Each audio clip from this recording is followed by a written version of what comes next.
Estamos entrando em um mundo cercado de mistérios, onde não há nada, pelo menos à primeira vista.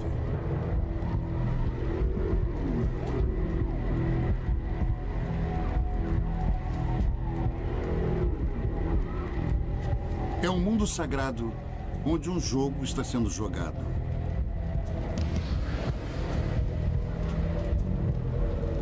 O ano é 750 depois de Cristo.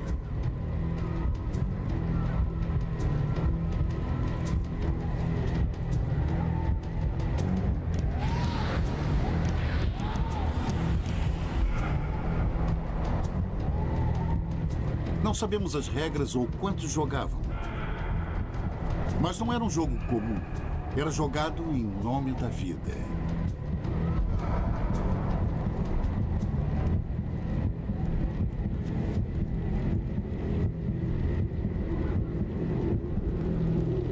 Há mais de 1000 anos, os homens que jogavam e a multidão que assistia teriam desaparecido, deixando a arena e suas magníficas cidades vazias.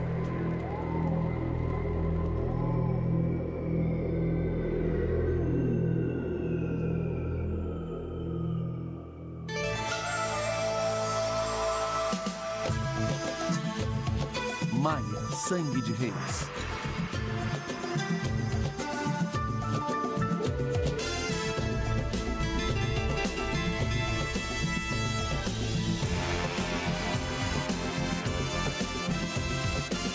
Civilizações perdidas.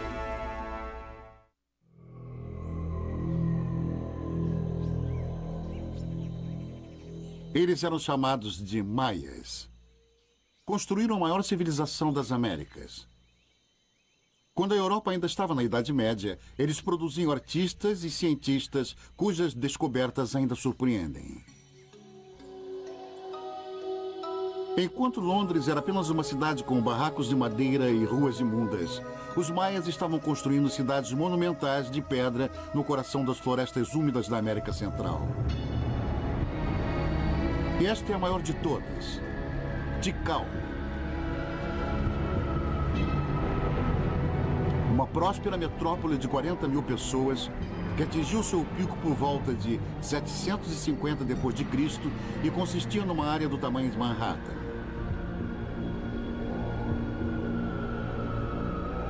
Em menos de um século, ficou vazia. É um mistério que intriga a todos nós. Pois vivemos em civilizações e percebemos a fragilidade disso quando vemos alguma coisa como as ruínas dos maias. Quando você vê o quanto uma civilização pôde se desenvolver e como ela se desintegrou tão dramaticamente, isso nos intriga.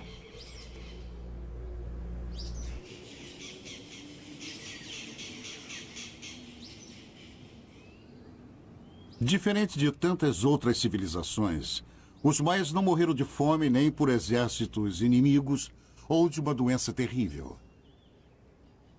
Suas cidades foram abandonadas mais do que destruídas. Os maias que um dia habitaram estas ruas simplesmente foram para a floresta e nunca mais voltaram.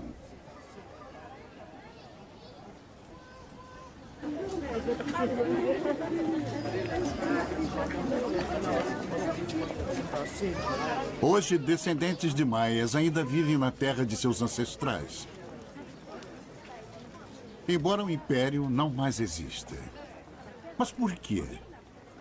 Por que os antigos deixaram suas magníficas cidades? Essa é uma pergunta que tem perseguido arqueólogos e historiadores por eras. Somente explorando as crenças mais profundas de um povo que morreu há milhares de anos é que podemos entender quem eles eram e por que deixaram para trás tudo o que construíram.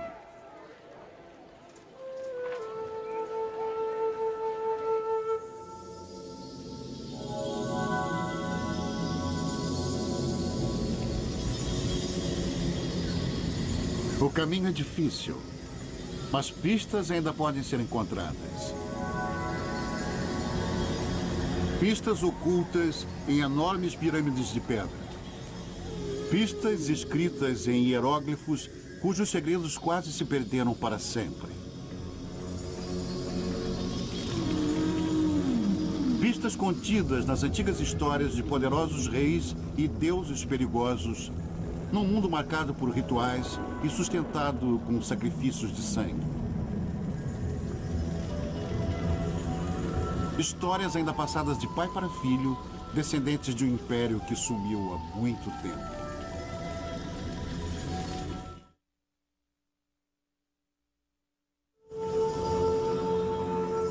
A origem dos maias está nas histórias esquecidas dos primeiros imigrantes. Um povo asiático que atravessou o mar de Bering pela Sibéria durante a última era glacial e se estabeleceu nas Américas há mais de 15.000 anos. Milhares de anos passariam até que os maias primitivos se estabelecessem nas selvas abafadas da América Central. Depois de um período de 250 a 900 depois de Cristo, a sofisticada civilização que chamamos de maias se desenvolveria.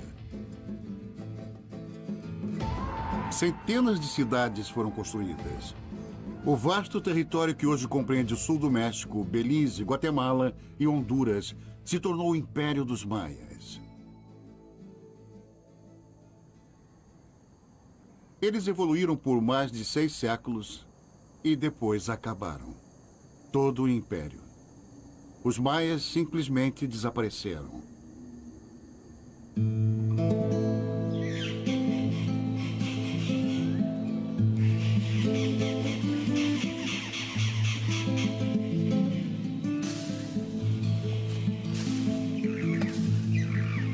Por quase 1000 anos, suas ruínas ficaram perdidas e esquecidas.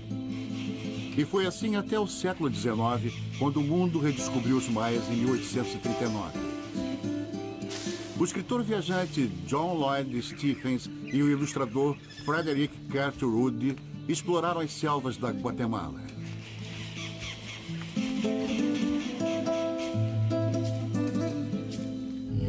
O trabalho deles captou o mistério e o fascínio do mundo maia, enquanto forneciam as primeiras provas verdadeiras da origem dessa civilização perdida.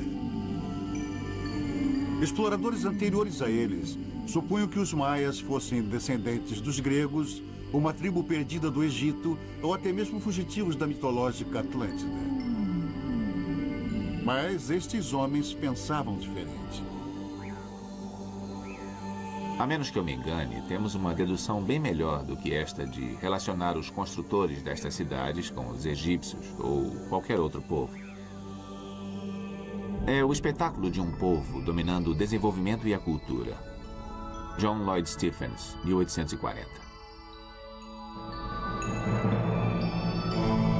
Stephens entendeu que essa exótica civilização não foi desenvolvida por outra ou trazida pelo Atlântico.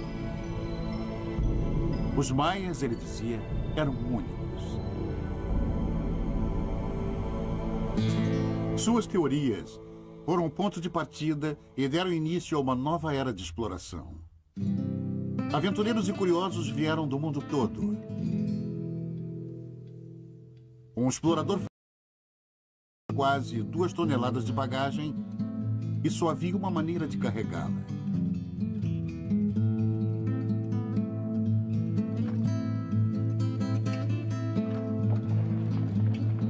Nem a densa e perigosa floresta os intimidou. Muito mais que a promessa de tesouros perdidos, atraíam estes homens para as inexploradas regiões da América Central. Eles procuravam respostas para o enigma de uma civilização perdida.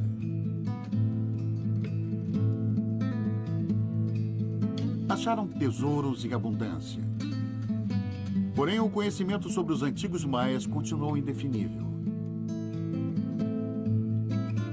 Arqueólogos investigaram a floresta durante décadas, descobrindo enormes monumentos de magnífica exuberância. O mais intrigante de todos, centenas de pirâmides que, como montanhas sagradas, subiam do solo da selva.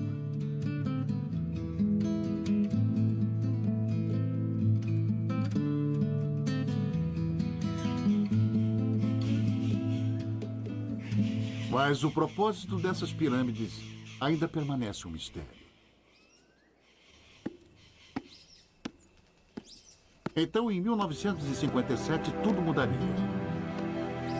O lugar era a cidade maia de Palenque. O grande arqueólogo mexicano Alberto Ruiz passou 4 anos escavando a mais impressionante pirâmide do local, o Templo das Inscrições. Agora ele está na entrada da descoberta.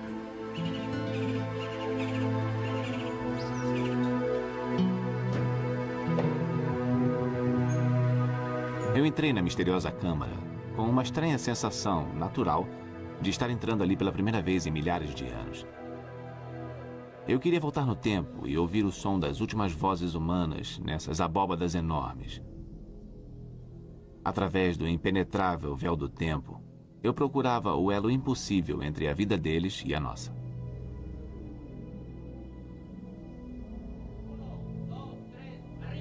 No centro da câmara de sepultamento, havia um enorme túmulo de pedra. Seus homens tiveram muito trabalho para levantar seu imenso templo. Alto! Alto!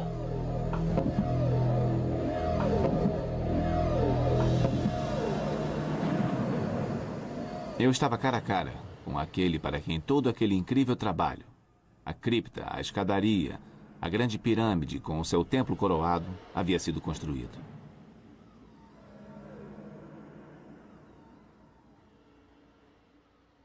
Esse raro filme mostra Ruiz momentos depois de sua dramática descoberta. Porém, um esqueleto destroçado e uma máscara de jade preciosa só levantaram perguntas que ninguém, nem mesmo Ruiz, pôde responder. Quem era ele?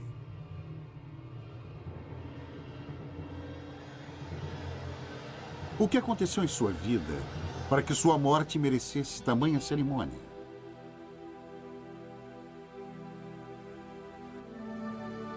Quem foi o homem por trás da máscara de jade?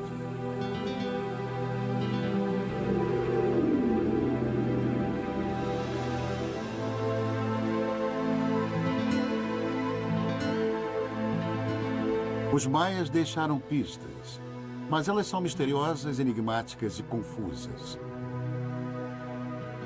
Somente decifrando essas provas é que poderemos entender o significado dos templos sagrados, a personalidade dos homens e mulheres que os construíram e a razão por terem desaparecido subitamente das cidades que abandonaram. Há 150 anos, John Lloyd Stephens previu que as estranhas e indecifráveis escrituras nas paredes dos monumentos continham a chave para o mistério dos maias. Ele estava certo. Mas só agora, depois de um dos maiores feitos em termos de decodificação de todos os tempos, é que os segredos destas pedras silenciosas finalmente puderam ser revelados.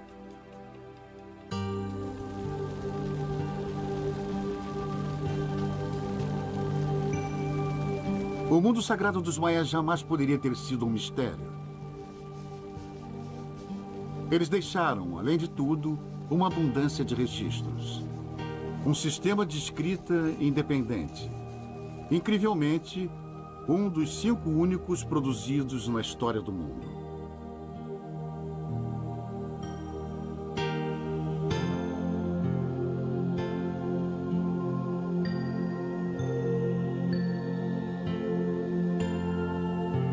Eram textos imbuídos de poderes mágicos, descrições do cosmos, relatos sobre seus sonhos.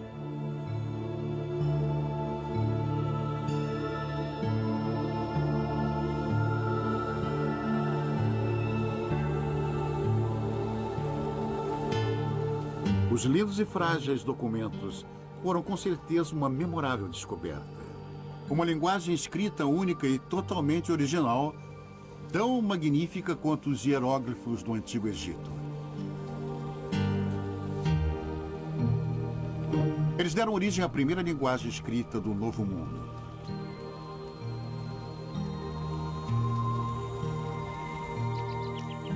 Esta é a letra A, B. A importância desses textos foi reconhecida pelos primeiros invasores europeus há muitos séculos.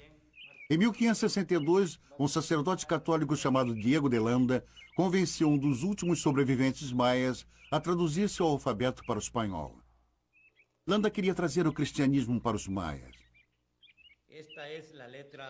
Ele achou que aprender a língua deles seria a melhor maneira de chegar até o povo que ele desejava converter.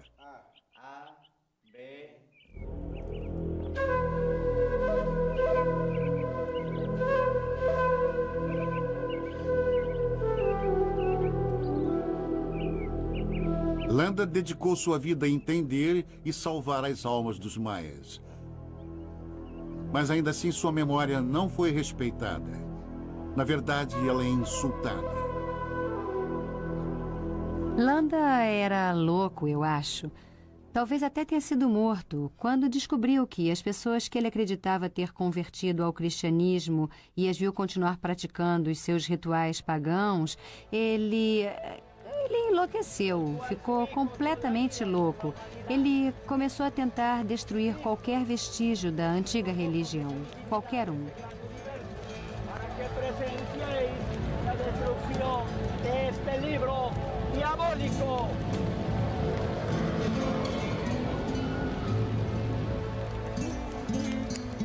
Em uma única noite, este homem de Deus queimou centenas de livros valiosos. Livros que continham sua ciência, sua literatura, um registro de suas vidas. Enquanto os maias olhavam aquilo, era como se cada cópia de sua Bíblia e sua Constituição tivesse virado cinza.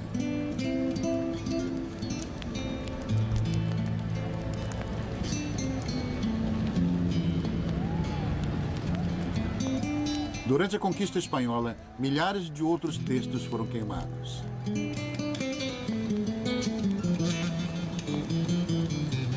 Da fértil produção dos escribas maias, apenas 4 livros escaparam das chamas e existem até hoje.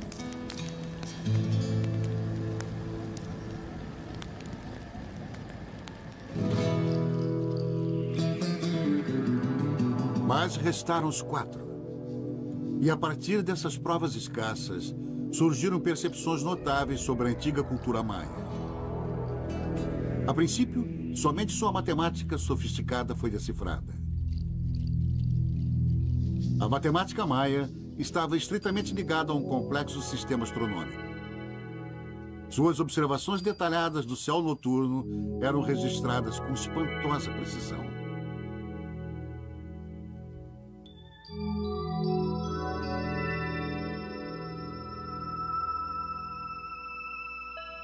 Nos anos 50, o grande arqueólogo maia Eric Thompson concluiria que eles eram um povo dedicado ao estudo do céu e o significado do tempo.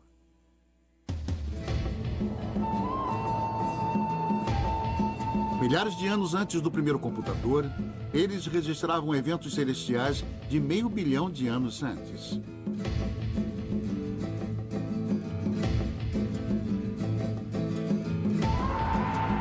Mas para que complexos cálculos astronômicos tão brilhantes? Thompson achava que sabia. A sociedade maia era praticamente uma utopia, ele concluiu.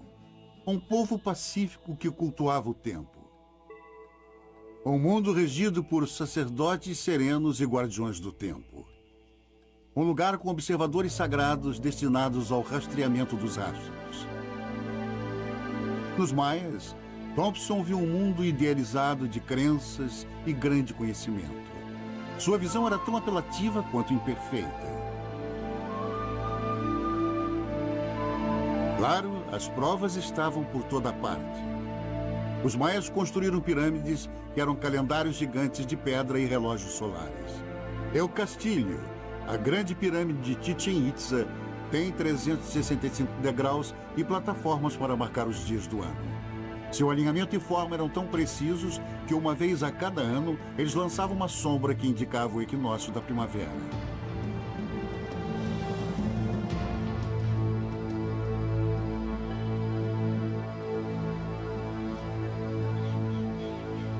Assim como os mapas astrais de um astrólogo, eles mapeavam as posições das estrelas e planetas séculos à frente.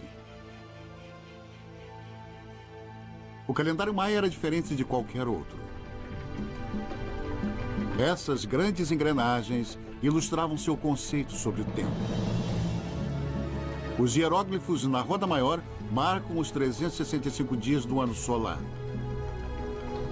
As das duas engrenagens menores representam os 260 dias do calendário sagrado dos sacerdotes. Quando juntas, essa máquina do tempo maia indica o significado astrológico de cada dia.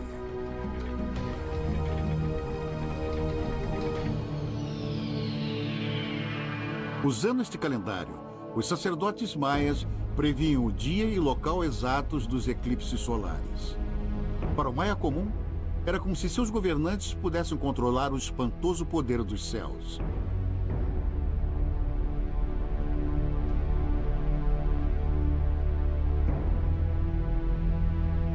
A precisão da astronomia maia ainda assusta. Os ciclos lunares eram tão precisos que hoje, 1500 anos depois, seus cálculos diferem apenas 33 segundos.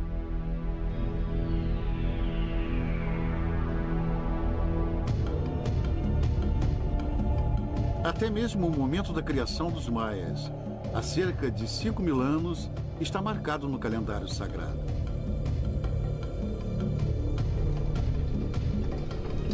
Assustadoramente, também marca o fim deste mundo.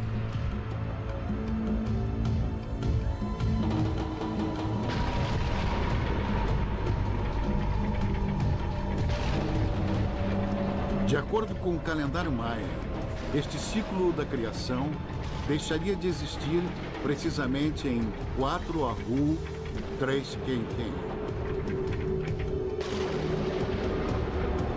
Domingo, 23 de dezembro de 2012.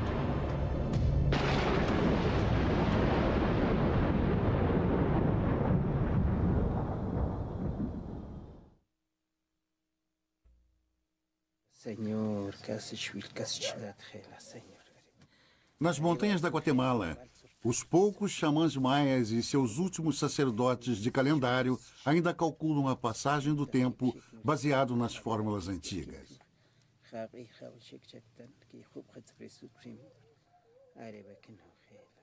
Não faltou um dia sequer em 25 séculos.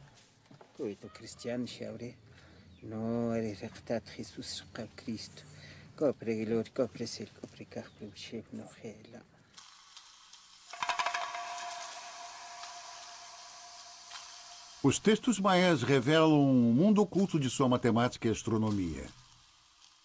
Mas há outras por vir, revelações ainda mais estarrecedoras.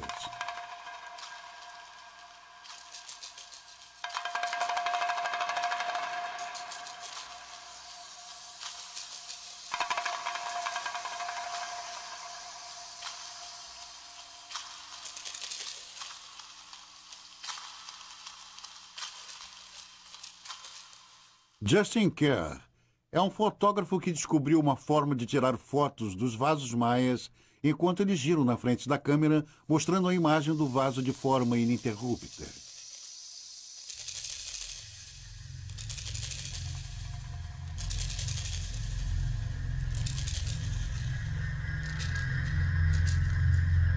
Quando eu coloco o vaso no prato giratório e observo ele girando na frente da câmera, eu espero que ele fale comigo. Algumas vezes não acontecem, outras a mensagem é tão obscura que é realmente difícil de entender. Mas às vezes ela se revela.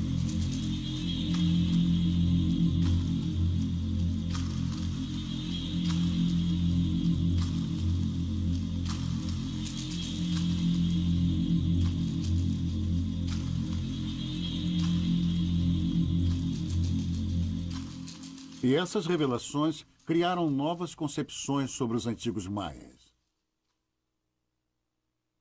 As fotos de Kerr nos mostram um povo atormentado por temíveis e sangrentos deuses.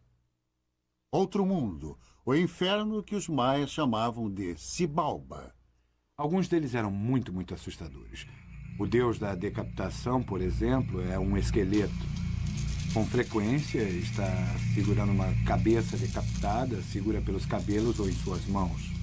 Normalmente, ele é retratado como tendo enormes volutas de mau cheiro saindo dele.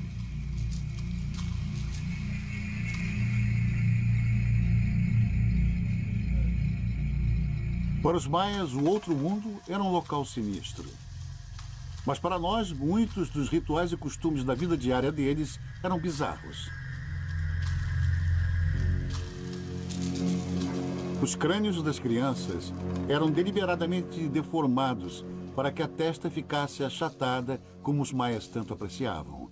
As mulheres tinham seus dentes perfurados sem qualquer anestésico, onde eram postas pedras preciosas. O uso de drogas para alterar a mente era incentivado e tolerado. Eles inalavam poderosos intoxicantes. Os maias iam longe. Tomavam muitas drogas, mas acho que a preferida deles era o álcool. E às vezes estavam tão bêbados que vomitavam.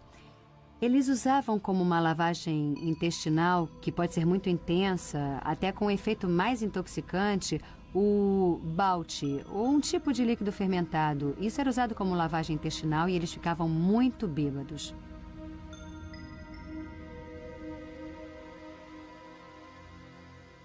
Eric Thompson estava ciente destas grotescas e bizarras práticas. Mas ele não permitia que elas alterassem sua visão idealizada dos maias. Mais tarde, um americano que fazia filmes, Giles Healy, foi aventurar nas selvas do México.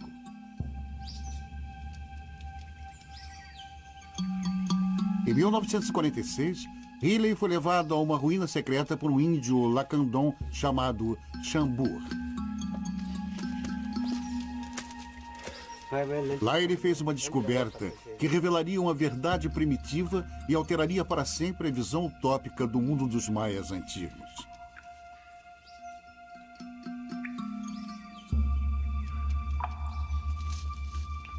Chambur levou Healy e sua câmera até uma ruína maia que o resto do mundo desconhecia por completo.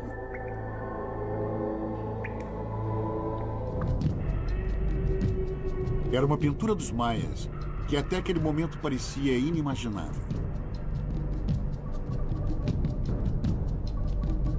Eu acho que de fato não existe uma pintura de guerra e morte mais convincente no mundo do que a desta batalha. Está cheia de sons de trompetes e gritos, e com homens pintados e sendo lançados. Alguns deles até já estão mortos. As cabeças decapitadas.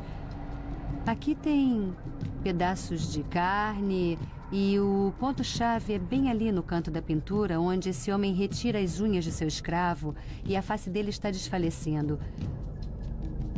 Sua boca parece que murmura alguma coisa, talvez seja seu sangue saindo por onde arrancaram um ou dois dentes. E o resto desses escravos que parecem agachados e estão olhando para os seus dedos. Há muito sangue jorrando deles.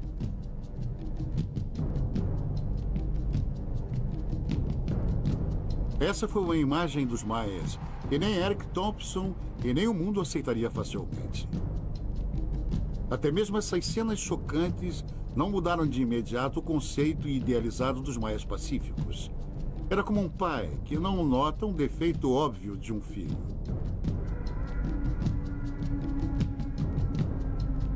Quando Giles Healy entrou nesse lugar, eu não tenho certeza se ele sabia o que pensar disso. Mas quando Thompson entrou aqui, ele não viu uma guerra. Ele viu um pequeno ataque. Na verdade, até se admirou com o que estava acontecendo. Os maias não estariam arrancando as unhas. Ele imaginou que talvez houvesse algum pote de tinta vermelha por aqui em que as pessoas estavam mergulhando as mãos. Ele não ficou muito impressionado com isso. Levaria anos até que Thompson admitisse seu erro. Mas em um continente distante, outra descoberta trouxe novas pistas. Por puro acidente, num cenário pouco provável, um novo capítulo da história dos maias iniciaria.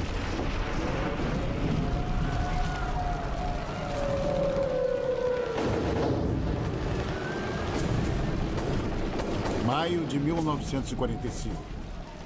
Berlim foi invadida pelos russos. A Biblioteca Nacional está incendiando e o exército de Hitler arrasado.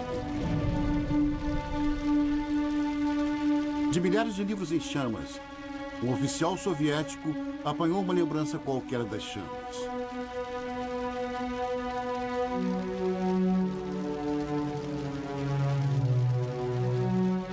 Seu nome é Uri Konorosov. O livro, Reproduções dos Códigos dos Maias Sobreviventes.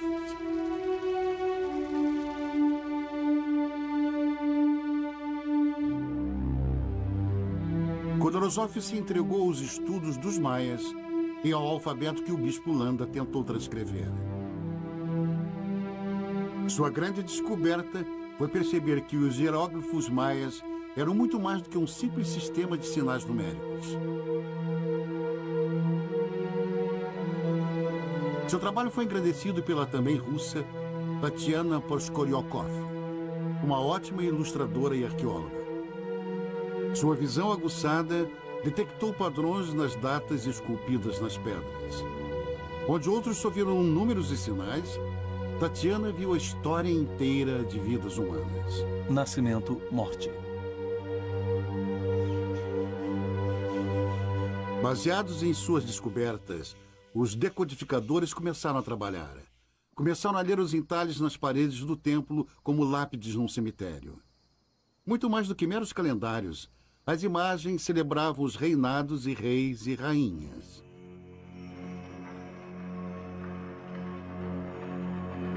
Os hieróglifos decifrados revelaram os nomes da realeza maia. Coelho 18, Jaguar de Fumaça, Céu Chuvoso e Senhorita Cápsula de Estrela. As vidas desses soberanos, dos seus ancestrais e de suas conquistas. Todas as histórias contidas nos hieróglifos poderiam finalmente ser contadas. 15 anos depois da descoberta do esqueleto com a máscara de jade, Alberto Ruiz iria saber, enfim, sua identidade.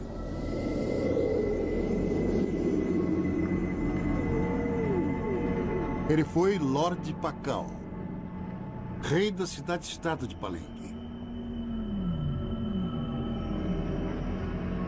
O 10º de uma sucessão de governantes que se estendia 3 séculos. Ele governou por quase 70 anos. Lorde Pakal foi um dos reis mais poderosos da história das Américas.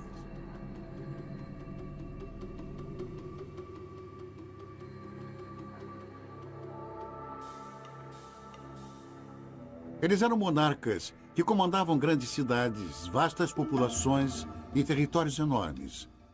Dominavam seus cidadãos com arrogância, com desdém. Mas qual era a fonte da autoridade deles? Por que seus súditos se submetiam a um governo tão tirânico?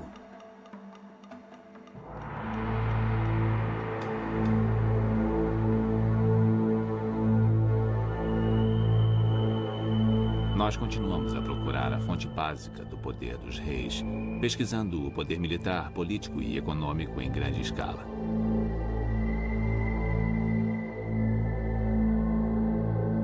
Mas o poder não era baseado no controle dos recursos, manipulação da economia ou na organização de grandes exércitos. Era baseado nas crenças. Esse era o poder dos reis maias. E era muito forte e realizava grandes coisas.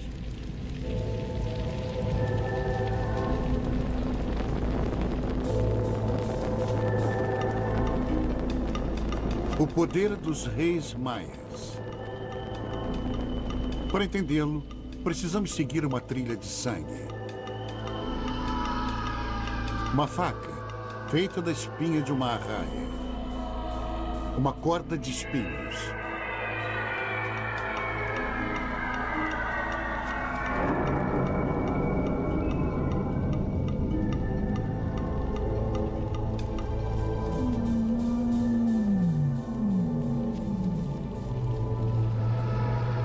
Essas são as chaves para compreender os maias e o poder sagrado de seus reis.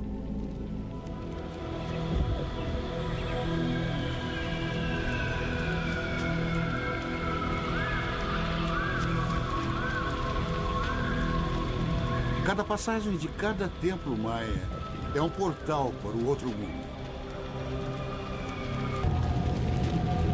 O sangue era o preço do poder. E o débito com os deuses tinha de ser pago.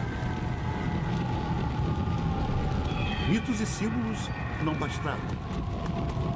Sangue devia ser derramado.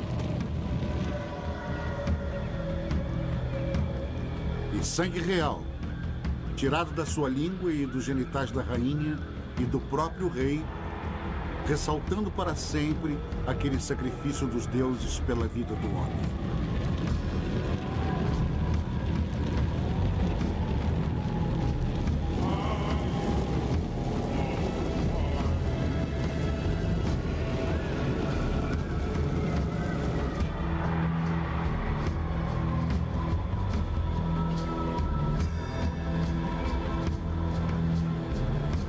Enquanto seus súditos assistem o sangramento dos reis sobe até os deuses. Em retorno a esse sacrifício de sangue real, o povo acredita que os deuses farão o sol nascer, a chuva cair e o milho crescer.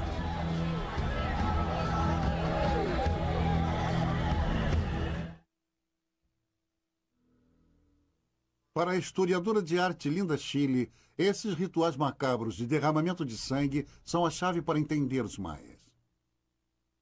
No Novo Mundo, as pessoas acreditam que a sua alma, a parte mais potente de você, sua parte indestrutível, a que passará para seus netos e bisnetos, que é eterna, está no sangue.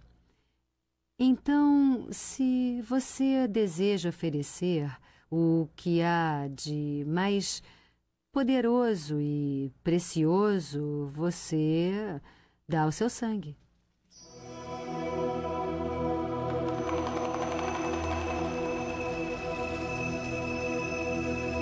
Quando o rei dá seu sangue, está antes de tudo dando a substância mais poderosa da terra por causa do seu sangue, de seus ancestrais, de onde ele viera, pelo tempo que ele viajara para um outro mundo e voltara, seu sangue era mais precioso do que o de uma pessoa comum.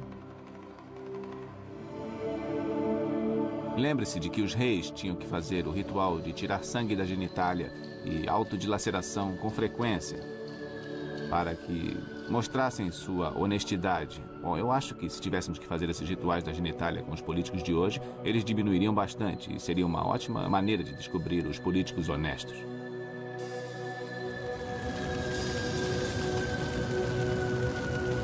Na verdade, todos os maias faziam ofertas de seu sangue. A diferença entre eles e nós é que temos facilidades. Podemos pagar um dízimo, podemos tirar dinheiro do seu bolso. Pode dar algo que não vá doer, algo que na verdade não lhe custa nada.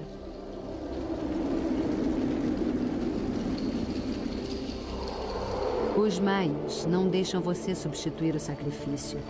Você tem que dar o sangue.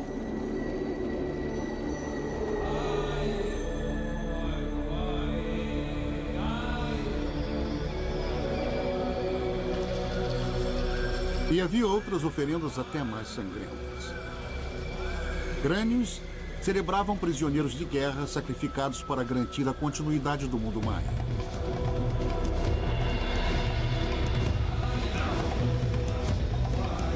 Até os jogos de bola tinham objetivos mortais.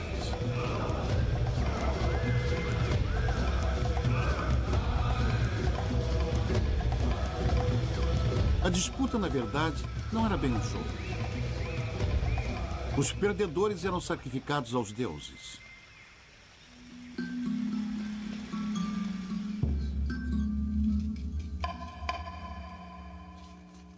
Os maias se divertiam com esses horrores, chegando a registrar a brutalidade para a posteridade. Esta vítima sacrificada ainda emite um eterno grito de dor incalculável. Ele foi escalpelado, eviscerado, suas mãos e pés mutilados. A madeira presa em suas costas está pronta para virar tocha.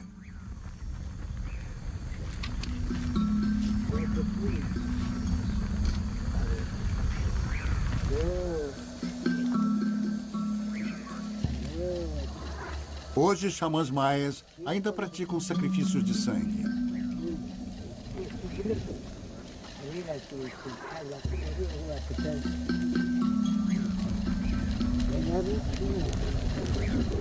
Mas agora é o sangue de galinhas que é derramado. A antiga crença está intacta, porém apenas como pálidos reflexos dos rituais e cerimônias dos antigos maias. Sangue sacramentado ainda incita a imaginação maia, mas seus conceitos de crença mudaram. Talvez o cristianismo tenha sido imposto aos maias, mas agradou de forma profunda e duradoura.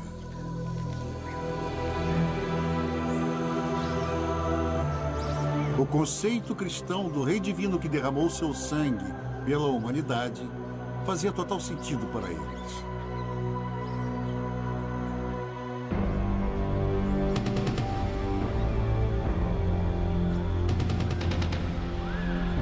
Para os maias antigos, o sangue dos reis era o que ligava todas as vidas. O sacrifício do rei assegurava o equilíbrio do mundo maia, garantindo a aprovação dos deuses e a crença do povo. Ele era o centro do universo maia. Tire o rei e todo o sistema maia entraria em colapso.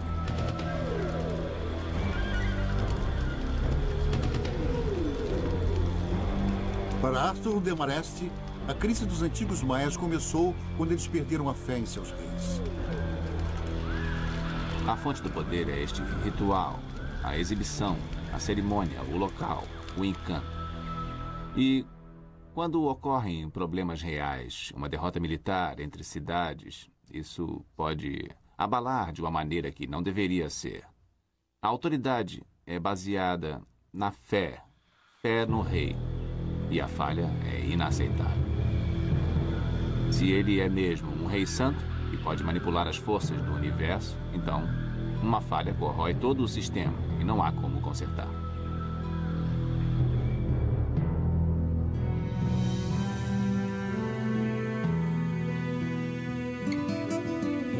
Os problemas que os reis maias enfrentaram quando sua autoridade se esgotou foram muitos, mas a solução era única. Mais ritual, mais sangue, mais sacrifício, porém não funcionou. Você podia sangrar sua genitália e construir templos o mais alto que quisesse. Não ia tornar o solo mais abundante nem conter a erosão. Não impediria que os inimigos invadissem seus territórios, pois eles tinham melhores armas e táticas.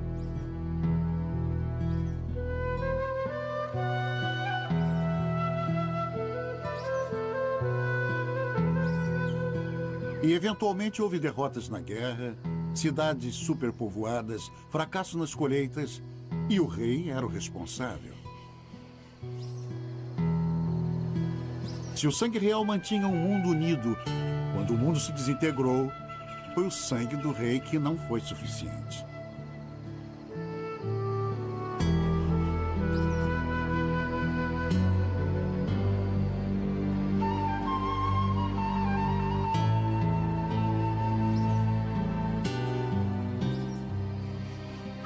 Quando você começa a entender como os maias pensavam e como sua civilização foi construída, é incrível como conseguiram se manter por tanto tempo. O mistério não deveria ser o mistério do colapso dos maias, e sim o mistério de como eles, por 2000 anos, mantiveram sua incrível civilização.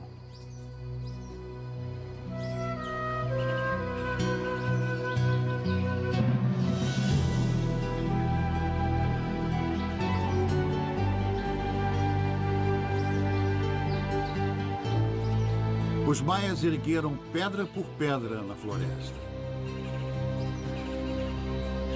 Autofabricados e autodominados.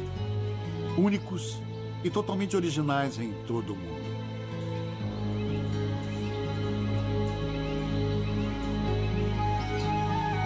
Mas, finalmente, as grandes dinastias e as realizações de reis e rainhas maias, seus poderes formidáveis, foram construídos a partir da fé do povo.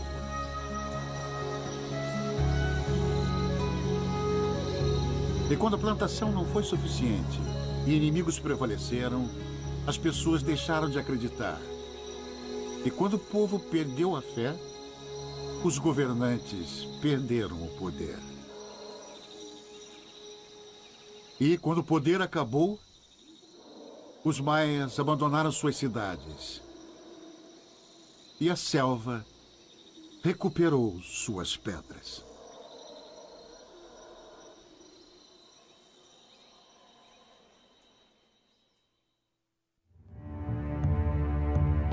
Versão brasileira Audio News.